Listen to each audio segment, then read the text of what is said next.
دین کے راستے میں عمل کا جہاں تک تعلق ہے، پہلا عمل نماز،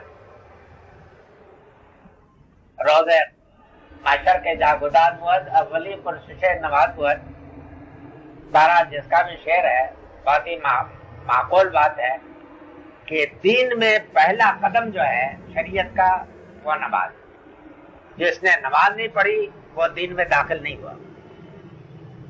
یہ مفتی کا فتویٰ نہیں ہے، یہ میں قرآن مجید کا درس آپ کو بتاتا ہوں کہ جس نے نماز نہیں پڑھی وہ دین میں داخل نہیں ہوا۔ دین کا پہلا قدم جو ہے، یعنی اللہ کے نام کی یاد کے بعد پہلا کام جو ہے بندے کا وہ یہ ہے کہ وہ نماز پڑھے، مسجد کا رخ کرے، سمجھ گیا؟ اور یہ واقعہ ہے کہ یہی اسلام کا عقیدہ ہے، یہی حدیث شریف میں بھی بیان ہوا ہے، یہ قرآن شریف میں بھی بیان ہوا ہے، اسی پر صحابہ کا نبی صلی اللہ علیہ وسلم کا عمل بھی رہا ہے کہ جس نے نماز پڑھی وہ مسلمان، جس نے نماز نہیں پڑھی وہ اسلام سے خارج۔ سمجھ گیا؟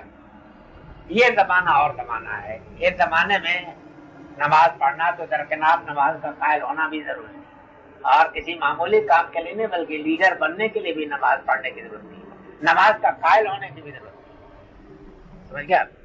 لیکن واقعہ یہ ہے کہ قرآن کے اوپر اگر آپ کا ایمان ہے تو میں آپ کو بتانا چاہتا ہوں کہ وہ شخص دین کے اندر داخل نہیں ہوا کہ جس نے نماز نہیں پڑھی۔ خدا کی یاد کے بعد پہلا کام مسجد کا راستہ ہے، باقی دوسرے جتنے دین کے کام ہیں قرآن سے یہ بات بھی ثابت ہے کہ مومن وہی ہے کہ جو نماز کی محافظت کرتا ہے، نماز کی مداومت کرتا ہے، سمجھ گیا؟ باقی سب نام کے مسلمان ہیں، نام کے مسلمانوں کے مجھے انکار نہیں ہے، نام آپ دنیا کے رجسٹر میں اپنا لکھا لیں نام، لیکن یہ کہ خدا کے رجسٹر میں نام انہیں کا درج ہوگا کہ جو لوگ کی اللہ تعالیٰ کے یاد کا اولین مظہر جیسا کہ میں نے بتایا نا نماز، اس کے ذریعے سے خدا کے رجسٹر میں اپنا نام لکھوا سکتے ہیں۔ فصل اب یہ آخر میں آ کر کے ان لوگوں کو، مخالفین کو، یعنی قریش کے لیڈروں کو خطاب کر لیا ہے۔ کیوں؟ اس کی وجہ ہے کہ غائبانہ طریقے پر جو باتیں کہی جا رہی تھیں، غائبانہ باتوں کو اتنا اثر تو نہیں ہو سکتا نا، تو براہ راست خطاب کر کے کہا کہ بل تؤثرون الحیات الدنیا والآخرۃ خیر وابقیٰ، دنیا کے کتوں تم جو ہے دنیا کی زندگی کو ترجیح دیتے ہو، حالانکہ آخرت جو ہے وہ بہت ہی بہتر اور بڑی پائیدار تھی۔ یعنی مطلب یہ ہے کہ تمہاری سارا انحراف، تمہاری ساری کجی اور گریز اور فرار جتنا ہے وہ حقیقت میں کسی دلیل کے اوپر مبنی نہیں ہے، بلکہ صرف اس وجہ سے ہے کہ یہ دنیا کی محبت جو ہے تمہارے اوپر اس طریقے سے مسلط ہے کہ وہ کسی اعلیٰ کام کی طرف بڑھنے کی۔ یہ واقعہ ہے کہ اصل سبب جو ہے نیکی کے راہ میں، خیر کے راستے میں، فضیلت کے راستے میں چلنے میں جو چیز کی رکاوٹ ہے، زنجیر پا ہے، وہ دنیا کی محبت ہے۔ دنیا میں آدمی جن ناجائز اور ناجائز کاموں میں آلودہ ہوتا ہے، ان کا مفاد، ان کی قدر و قیمت اس کے ذہن پر اتنی مسلط ہو جاتی ہے کہ ان کو قربان کرنے اور ان سے ہاتھ جھٹک کر کے اس راستے کی طرف آنے کا وہ حوصلہ نہیں کر پاتا۔ اب جب نہیں کر پاتا تو کچھ نہ کچھ منطق بناتا ہے اور کوئی دلیلیں ایجاد کرتا ہے، سمجھا، کچھ نقطے نکالتا ہے کہ یہ بات سمجھ میں نہیں آئی، یہ بات سمجھ میں نہیں آئی، بات تو ٹھیک کہتا ہے لیکن یہ زمانے میں یہ چیز کیسے چل سکتی ہے، زمانہ کوئی چلنے کا ہے، ممکن ہی نہیں ہے، یہ چیزیں نہیں چل سکتی، تو اس طرح کی باتیں کرتے ہیں۔ یہاں خطاب کر لیا ہم سے، لیکن آخر کے میں بس خطاب ہے، سمجھا، باقی سارا خطاب دیکھ لیا آپ نے کہ نبی صلی اللہ علیہ وسلم سے، اب یہی مزاج ہر سورہ کا ہوگا، 10 سورتوں تک۔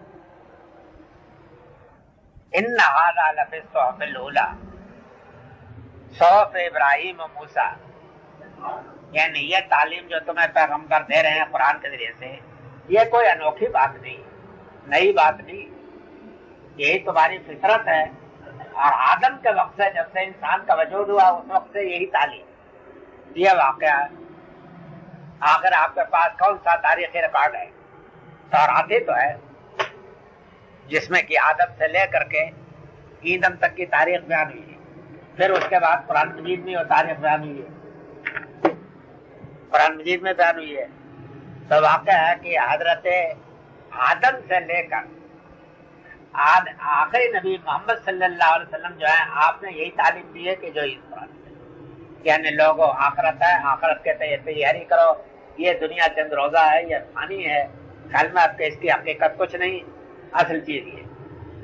آپ اگر تورات پڑھیے تو اس میں جو کہ پوری تفریح آتی ہے نا، تاریخ انبیاء کی حضرت آدم کے وقت سے آتی ہے، اور حضرت نوح کے بعد سے تو بہت مفصل آتی ہے.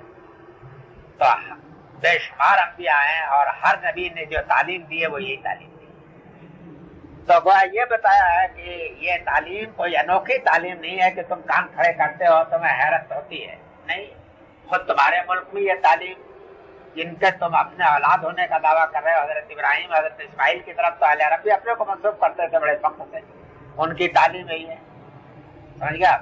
حضرت اسماعیل کے متعلق ہے نا کہ کان ہے یامر اہلہ بالصلاۃ والزکوٰۃ، حضرت ابراہیم کی تعلیم بھی موجود ہے. تو فخر تو کرتے تھے کہ ہم حضرت ابراہیم کے اولاد ہیں، حضرت اسماعیل کے اولاد ہیں. تو کیا انہوں نے یہ تعلیم نہیں دی تھی؟ یعنی یہ تعلیم کوئی انوکھی تعلیم نہیں ہے، یہی تعلیم تمام انبیاء کی تعلیم، تمام اچھے انسانوں کی تعلیم. میں یہ کہتا ہوں اب کہ تمام اچھے انسانوں کی تعلیم.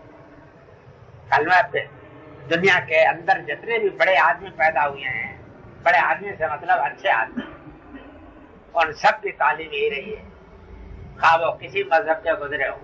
کلمہ پہ بدھا کی تعلیم یہی ہے، کنفیوشس کی تعلیم یہی ہے، زردشت کی تعلیم یہی ہے، سمجھ گیا، شری کرشن کی تعلیم یہی ہے. جس طریقہ سے انبیاء کی آپ تعلیم جانتے ہیں نا، اسی طریقہ سے ان لوگوں کی بھی تعلیم ہے. جتنے بھی تھنکر اور فلاسفر گزرے ہیں، یہ ٹوٹپجی فلسفی یہ 16ویں 17ویں صدی سے آ کر کے پھر پیدا ہوئی ہے. سمجھ گیا؟ جنہوں نے اس قسم کا فلسفہ پیدا کیا کہ کیا معلوم کہ ہماری آنکھ صحیح دیکھتی ہے، کیا معلوم کہ ہمارے کان صحیح سنتے ہیں، کیا معلوم کہ اس لفظ کے یہی معنی، اس قسم کے شبہات دی جاتی ہے. یعنی کوئی اپنے آپ کو ایسا الٹا بہرا ثابت کر دیا تو ان کو یہ بھی پتہ نہیں کہ جو کھاتے ہیں وہ گو کھا رہے ہیں یا کھانا کھا رہے ہیں. ظاہر ہے کہ یہ کوئی فلسفہ نہیں، یہ پاگل پن ہے، جس کو پاگل پن کہتے ہیں.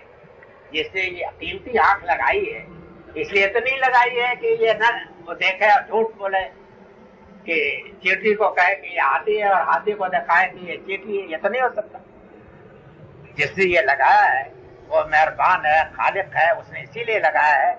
ہو سکتا ہے کہ اس سے غلطی ہو جائے، یہ آپ کہہ سکتے ہیں، لیکن یہ تو نہیں کہہ سکتے کہ یہ تمام تر مشتبہ ہے. تو جن فلسفیوں نے 16ویں 17ویں صدی میں آ کے یہ فلسفے بنائے ہیں، ان سب کو میں کہتا ہوں کہ یہ مادر پیدر آزاد ٹوٹپجیے تھے، ان کے عقل سلامت نہیں رہی تھی. ان طور کا فلسفہ ہے.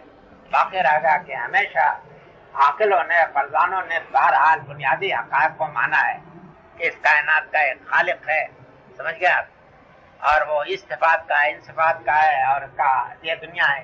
یہ دنیا نہیں ہے بلکہ آخرت بھی اس کے ساتھ مانا.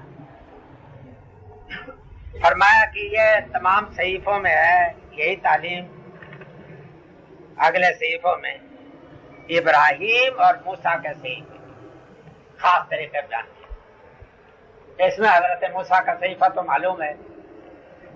البتہ ایک سوال پیدا ہوتا ہے کہ حضرت ابراہیم کا کوئی صحیفہ بھی تھا یا نہیں. تو حضرت ابراہیم کا کوئی صحیفہ معلوم نہیں،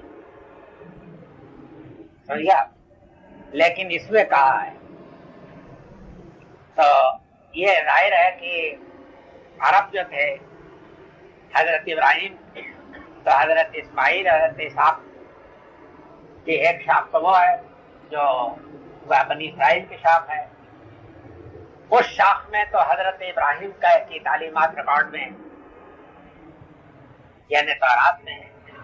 تو حضرت ابراہیم کی تعلیم بھی ساری ریکارڈ میں ہے، یعنی جو بنیادی تعلیمات ہیں وہ ریکارڈ میں ہیں.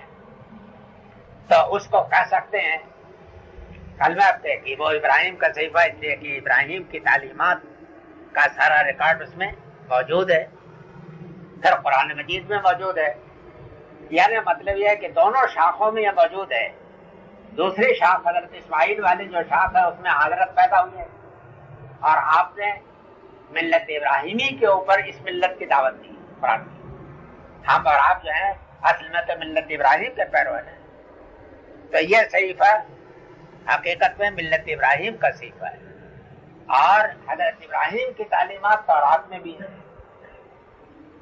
اس کے دور کی تاریخ بیان ہوئی ہے اور ان کی تعلیمات بیان ہوئی ہے.